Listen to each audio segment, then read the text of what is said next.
Hello friends, സാന്ത്വനത്തിലേക്ക് എല്ലാവർക്കും സ്വാഗതം. അങ്ങനെ നമ്മുടെ ദേവിയും അതുപോലെ ആനന്ദും കൂടെ സംസാരിച്ചുകൊണ്ട് നിൽക്കുകയാണ്. കാര്യം എന്താണെന്ന് വെച്ചാൽ എല്ലാവരും വ്രതം എടുക്കുമ്പോൾ ദേവിക്കും എടുക്കണമെന്നുള്ള വാശിയാണ് കേട്ടോ. അപ്പോൾ ആനന്ദ് പറയണ നമ്മുടെ കുഞ്ഞിന് വേണ്ടിയിട്ടാണ് നീ ഇപ്പോൾ ആഹാരം കഴിക്കാൻ ഞാൻ പറയുന്നത്. വെറുതെ വ്രതമൊന്നും എടുക്കരുത്. കുഞ്ഞിന് 1.5 മാസത്തെ വളർച്ച മാത്രമേ ആയിട്ടുള്ളൂ. ഈ സമയം കിട്ടേണ്ട പോഷകങ്ങളും കാര്യങ്ങളും ഇപ്പം കഴിക്കുന്ന ആഹാരത്തിൽ നിന്നാണ്. അതുകൊണ്ട് നീ നന്നായിട്ട് ആഹാരം കഴിക്കണം. നീ വ്രതം എടുക്കേണ്ട ആവശ്യമൊന്നുമില്ല. ഇല്ല ആനന്ദേട്ടാ, ഇവിടെ എല്ലാവരും എടുക്കുമ്പോൾ പിന്നെ ഞാൻ എങ്ങനെയാണ് എടുക്കുക? അതാ ഞാൻ പറഞ്ഞത്, എല്ലാവരും എടുക്കുന്നുണ്ട്, ഞാനും എടുക്കുന്നുണ്ട്, നമ്മുടെ കുഞ്ഞിന് വേണ്ടിയും ഒക്കെ ആയിട്ട്. പിന്നെ ഞാൻ നിന്നോട് പറയാത്തൊരു കാര്യം കൂടെ ഉണ്ട്. ഇപ്പോൾ ഞാൻ കൂടെ വ്രതം എടുക്കുന്നതിൻ്റെ ഉദ്ദേശം നിനക്കും കൂടെ വേണ്ടിയിട്ടാണ്. അതെന്താ ആനന്ദേട്ടാ? അത് ഞാൻ അറിഞ്ഞോ അറിയാതെയൊക്കെ ഒത്തിരി തവണ നിന്നെ ഞാൻ ശപിച്ചിട്ടുണ്ട്, ശാപവാക്കുകൾ ഇട്ടിട്ടുണ്ട്. അപ്പോൾ ഇതിനൊക്കെ പരിഹാരമായിട്ട് ഒരു പരിഹാരമായിക്കോട്ടെ എന്ന് വെച്ചിട്ടാണ് ഇപ്പോൾ ഞാൻ ഈ വ്രതം എടുക്കുന്നത്. അതുകൊണ്ട് നീ ഇനി എടുക്കണ്ട ആനന്ദേട്ടാ. എന്നാലും അതെ ദേവി, നീ എത്രയൊക്കെ തെറ്റ് ചെയ്തോ ഒക്കെ എനിക്കറിയാം. നിന്നെ ഞാൻ ഒരുപാട് കുറ്റപ്പെടുത്തിയിട്ടുണ്ട്. പക്ഷേ ചിലപ്പോൾ എനിക്ക് നിന്നോട് സ്നേഹം തോന്നും, ചിലപ്പോൾ വെറുപ്പും തോന്നും. ഇപ്പോൾ കാണിക്കുന്ന ഈ സ്നേഹം എപ്പോഴും സ്ഥിരമായിരിക്കണമെന്നില്ല. ചിലപ്പോൾ അതങ്ങ് മാറും. ഇതാ ഇപ്പം എൻ്റെ അവസ്ഥ. ഒരു സ്ഥിരതയില്ല. എന്ത് ചെയ്യണം ഏത് ചെയ്യണം ഒന്നും മനസ്സിലാവണില്ല. അതുകൊണ്ട് ഇപ്പോൾ കാണിക്കുന്ന ഈ സ്നേഹം നീ വിശ്വസിക്കൊന്നും വേണ്ടാവായി. എന്നാലും നിൻ്റെ സ്വഭാവം മാറാത്തിരുന്നോളത്തോളം കാലം ഞാനും അത് മാറ്റാൻ പോകുന്നില്ല. അതുകൊണ്ട് എനിക്കിപ്പോൾ എന്തായാലും നിന്നോട് സ്നേഹമുണ്ട്. ആ വെറുപ്പും വൈരാഗ്യവും വിദ്വേഷമൊക്കെ കുറഞ്ഞിട്ടുണ്ട്. എന്നാലും അത് തിരിച്ചു വരുമോ ഇല്ലയെന്ന് എനിക്ക് നല്ല ഭയമുണ്ടെന്ന് പറയാം. അപ്പോൾ ദേവി, സാരമില്ല ആനന്ദേട്ടാ, ഞാൻ ചെയ്ത തെറ്റുകൾ അങ്ങനെയാണല്ലോ. ആനന്ദേട്ടനത് പൊറുക്കാൻ കഴിയുന്നതിന് സമയമെടുത്ത് എന്നെ എപ്പോഴാണ് ഇതൊക്കെ മനസ്സിലാക്കാൻ പൂർണ്ണമായിട്ടും പറ്റുക അപ്പം തന്നെ അതും അങ്ങനെ ചെയ്താൽ മതി എന്ന് പറയാം. എന്നിട്ട് അവസാനം ദേവി വ്രതം എടുക്കുന്നതിനെ കുറിച്ചിട്ട് ആനന്ദ് പറയുന്നുണ്ട്, ഇനി എന്ത് വന്നാലും ശരി തന്നെ നിനക്കുള്ള ഭക്ഷണം അമ്മ ഇവിടെ ഉണ്ടാക്കും. അമ്മ വ്രതമാണെങ്കിലും രാവിലെ എണീറ്റ് എല്ലാം കഷ്ടപ്പെട്ട് ഉണ്ടാക്കും. നീ അത് കഴിച്ചോളണം. നിനക്ക് വ്രതവും ഇല്ല ഒന്നുമില്ല, മനസ്സിലായല്ലോ? ആ ശരി. അങ്ങനെയാണ് അവരന്ന് രാത്രി പറഞ്ഞു കിടക്കുന്നത്. അപ്പോൾ നമ്മുടെ സുകന്യ പോയി കൃഷ്ണമംഗലത്തെ എല്ലാ കാര്യങ്ങളും വിവരിച്ചല്ലോ. ഇനിയിപ്പോൾ പൂജ നടക്കാൻ പോകുന്ന കാര്യം, ഒരു സ്വാമിപ്പൂറ്റിയെ കാണാൻ പോകുന്ന കാര്യം, ദേവിമലയിൽ പോയ കാര്യങ്ങളെല്ലാം. അപ്പോൾ ആ നേരം മുതൽ അച്ഛനൊരു ഐഡിയ തോന്നുന്നുണ്ട്, ഈ കുടുംബം എങ്ങനെയെങ്കിലും തകർക്കണമല്ലോ. അപ്പോൾ രാജശ്രീയും അലോകമായിട്ട് ആലോചിക്കുകയാണ്, ദേവിമല അവിടെ എനിക്കറിയാം. അപ്പോൾ അവിടുത്തെ എന്തായാലും ഇതൊരു അഗ്നിപൂജ എന്തോണ് നടത്തുന്നതെന്നാണ് പറയുന്നത്. ഈ അഗ്നിപൂജയോടുകൂടി നമുക്ക് എന്തോ ലാഭം കിട്ടാമെന്നാണ് എനിക്ക് തോന്നുന്നത്. അതെങ്ങനെയാണ് അച്ചുവേട്ടാ? അതല്ലെന്നേ, ഈ അഗ്നിപൂജ എന്ന് പറഞ്ഞാൽ കഠിനമായിട്ടുള്ളൊരു പൂജയാണ്.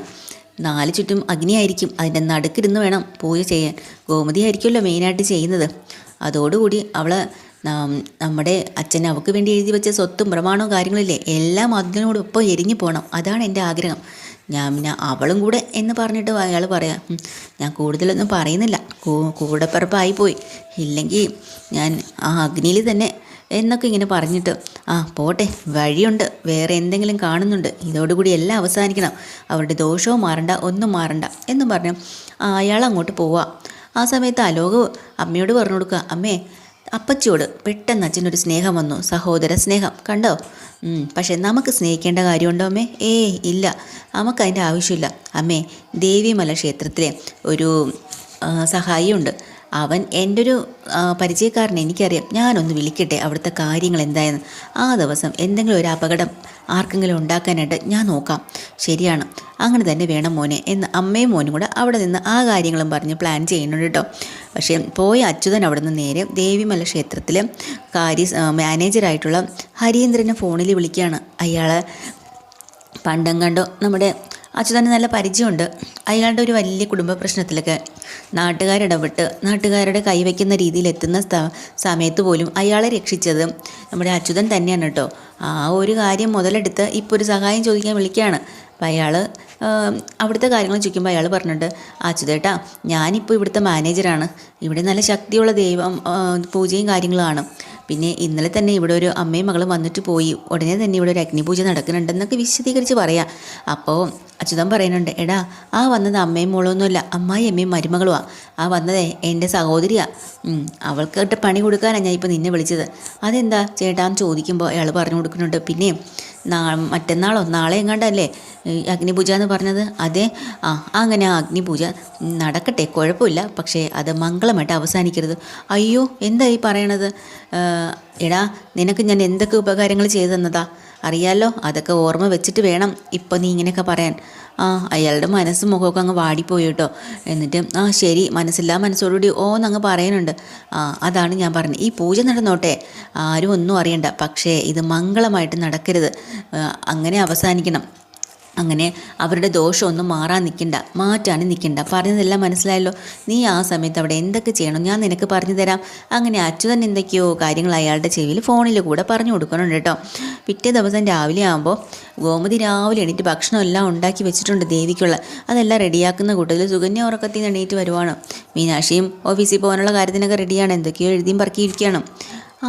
എനിക്ക് ഈ ഗ്ലാസ് ചായ കിട്ടോ? ചായയോ? അങ്ങനെ ഗോമതിയും മീനാക്ഷിയും കൂടെ അന്തം വിട്ട് നോക്കുകയാണ്. നിങ്ങളെന്താ ഇങ്ങനെ എന്നെ നോക്കുന്നത്?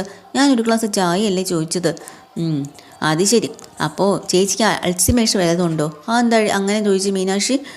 മറന്നുപോയല്ലേ, ഇന്നലെ രാത്രി നമ്മളെല്ലാവരും കൂടെ തീരുമാനിച്ചൊരു കാര്യമല്ലേ, ഒരുമിച്ച് തീരുമാനിച്ച കാര്യം, വ്രതം എടുക്കാമെന്ന്. ഇന്ന് രാവിലെ മുതൽ ജലപാനം പോലും കഴിക്കാതെ നാളെ അഗ്നിപൂജ തീരുന്നത് വരെ ആഹാരമോ വെള്ളമോ കഴിക്കാതിരിക്കണം. അത്രയ്ക്ക് കഠിന വ്രതമാണ്. അങ്ങ് സമ്മതിച്ചതാണല്ലോ ഇന്നലെ, പിന്നെ എന്താ രാവിലെ ഒന്നുകൊണ്ട് ചായ ചോദിക്കുന്നത്? അതോ? അതെ, ഞാൻ നിങ്ങളെയൊക്കെ ഒന്ന് പരീക്ഷിച്ചതാ. പരീക്ഷിച്ചതോ? ഞങ്ങളെന്തിനാ പരീക്ഷിക്കുന്നത്? അല്ല, നിങ്ങൾ ഫുഡ് എങ്ങാനും കഴിക്കുന്നുണ്ടോ വെള്ളം കുടിക്കുന്നുണ്ടോ എന്ന് അറിയാനാ. അത് ശരി, അങ്ങനെ ഞങ്ങളങ്ങനെ ചെയ്യത്തില്ല. അതെ, ഇപ്പോൾ അവിടെ ഗോമതി ചേച്ചി എന്താ ചെയ്യുന്നത്? ആർക്കായി ആഹാരമൊക്കെ ഉണ്ടാക്കി വയ്ക്കുന്നത്? അല്ലെങ്കിൽ ഇവിടെ എല്ലാവരും വ്രതമില്ലായിരുന്നോ? അപ്പം ഗോമതി പറയണ്ട, ഇതേ ദേവിക്കുള്ളതാ. ദേവിയെ പട്ടിണിക്കിരുത്താനൊന്നും പറ്റത്തില്ല, അവൾ ഗർഭിണിയല്ലേ, അതുകൊണ്ട് അവൾക്കുള്ളതാണ്. അത് ശരി. അപ്പം മനസ്സിൽ വിചാരിക്കുക, രക്ഷപ്പെട്ടു, അത്രയെങ്കിലും ഉണ്ടാക്കിയല്ലോ, അതിൽ നിന്ന് കുറച്ചെടുത്ത് കഴിക്കാം. ഗോമതി ചേച്ചി നീ തന്നേ ദേവിക്കുള്ള ഭക്ഷണം ഞാൻ കൊണ്ടുപോയി കൊടുത്തോളാം എന്ന് പറഞ്ഞ് ഓടിപ്പോയി ആ ഭക്ഷണം വാങ്ങാം. മീനാക്ഷിക്ക് അപ്പം തന്നെ കാര്യം പിടിയിട്ട് കേട്ടോ. കാരണം എപ്പോഴും തീറ്റപ്പെടാരല്ലേ, ഒരിക്കലും വ്രതം എടുക്കാൻ പറ്റില്ലെന്ന് ഇവർക്ക് എല്ലാവർക്കും അറിയാം. ആ ഭക്ഷണത്തിൽ നിന്ന് അടിച്ചു മാറ്റുമെന്ന് പറഞ്ഞു മീനാക്ഷി ഓടിപ്പോയി അത് പിടിച്ച് വാങ്ങി. ഇങ്ങി തന്നെ ചേച്ചി കൊണ്ടു കൊടുക്കണ്ട, ഞാൻ കൊണ്ടു കൊടുത്തോളാം. അയ്യോ, പെട്ടുപോയി.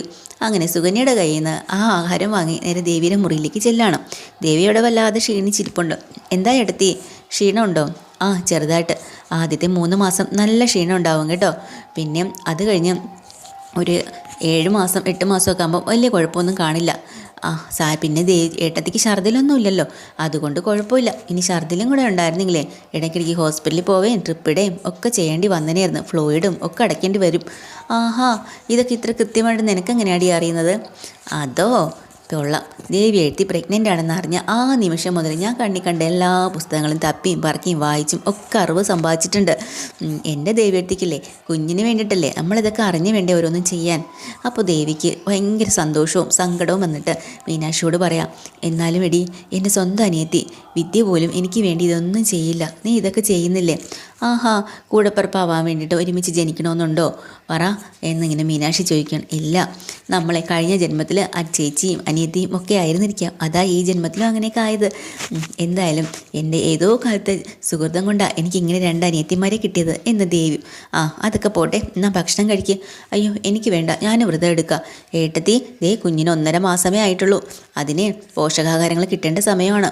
നമ്മൾ ഉപേക്ഷ വിചാരിക്കരുത്. ഒരു വെള്ളമോ ആഹാരമോ മുടക്കാതെ കഴിച്ചോളണം. അമ്മ കഷ്ടപ്പെട്ട് ഉണ്ടാക്കി തന്നതാ, കഴിക്കുക. വേണ്ടെന്ന് പറഞ്ഞില്ലേ? നിങ്ങളെല്ലാം വ്രതവും ആകുമ്പോൾ ഞാൻ എങ്ങനെ? അതാണ് മലയാളത്തിൽ പറഞ്ഞത്. ഏട്ടത്തിക്ക് എടുക്കാൻ കഴിയില്ല, അതിന് പകരം ഞങ്ങൾ എല്ലാവരും എടുക്കുന്നുണ്ട്, ഫുഡ് കഴിക്കും. അപ്പോഴാണ് ആനന്ദ് അങ്ങോട്ട് വരുന്നത്. എന്താ ഇവിടെ കണ്ടോ ആനന്ദേട്ടാ, ഫുഡ് കഴിക്കാതെ വ്രതം വേണമെന്നും പറഞ്ഞിരിക്കുക. അത് ശരി, ഇങ്ങോട്ടെടുത്ത് ആ ഫുഡ് എന്നും പറഞ്ഞുകൊണ്ട് അതിങ്ങനെ വാങ്ങിക്കാം കേട്ടോ മീനാക്ഷിയുടെ കയ്യിൽ നിന്ന്. എന്നിട്ട് ദേവിയുടെ അടുത്തേക്ക് ആനന്ദ് പോയിരുന്നിട്ട് പറയാം, എന്താ ദേവി, ഇന്നലെ രാത്രി ഞാൻ എന്താ പറഞ്ഞത് നിന്നോട്, ഇത് ആഹാരമൊക്കെ കഴിക്കണം എന്ന് പറഞ്ഞല്ലേ നമ്മൾ കിടന്നത്, പിന്നെ എന്താ ഇന്ന് അത് മാറ്റി പറയുന്നത്? അതല്ല ആനന്ദേട്ട, ഒന്നുമല്ല. അമ്മ നിനക്ക് വേണ്ടിയിട്ട് വ്രതമാണ്, ഒരു തുള്ളി വെള്ളം പോലും കുടിക്കാൻ പാടില്ല, എന്നിട്ടും രാവിലെ എണീറ്റ് ഇതെല്ലാം ഉണ്ടാക്കി വെച്ചിട്ടുണ്ട്. അപ്പോൾ എത്ര ക്ഷീണം എൻ്റെ അമ്മയ്ക്ക് കാണും. നീ ഈ ആഹാരം ഉപേക്ഷിച്ചാലേ, നീ ചെയ്യുന്നതേ ആഹാരം മാത്രമല്ല ഉപേക്ഷിക്കുന്നത്, എൻ്റെ അമ്മയുടെ സ്നേഹവും കൂടിയാണ് നീ തള്ളി പറയുന്നത്. അങ്ങനെ അമ്മയുടെ സ്നേഹം നിനക്ക് വേണ്ടാന്നുണ്ടോ? അയ്യോ അങ്ങനെ പറയില്ല ആനന്ദേട്ടാ, അമ്മയുടെ സ്നേഹം എനിക്ക് തള്ളി പറയാനാവോ? ഇല്ല. അങ്ങനെയാണെങ്കിൽ ഒരു കാര്യം ചെയ്യും, നീ ഇത് കഴിക്കുക. അത് ആനന്ദേട്ടാ, ഒന്നുമില്ല, നീ കഴിക്കാണ്ടല്ലേ നിന്നോട് പറഞ്ഞത്. അങ്ങനെ അതിൽ നിന്ന് പിച്ചി വായിലൊക്കെ എടുത്ത് വെച്ച് കൊടുക്കാട്ടോ. അതൊരു വാ കഴിച്ച് കഴിയുമ്പം ഉടനെ മീനാക്ഷിയോട് പറയാം, മീനാക്ഷി നീ പൊക്കോ, ഞാൻ കഴിച്ചോളാന്ന് പറയാം. അങ്ങനെ ഞാൻ പോകുന്നില്ല, ഇത് മുഴുവനും കഴിച്ച് തീർത്തിട്ടേ ഞാൻ ഇവിടുന്ന് പോകുന്നുള്ളൂ എന്ന് മീനാക്ഷി പറയാം. അപ്പം വീണ്ടും വീണ്ടും നമ്മുടെ ആനന്ദ് എടുത്ത് ദേവിയുടെ വായിലേക്ക് വെച്ച് കൊടുക്കുക കേട്ടോ.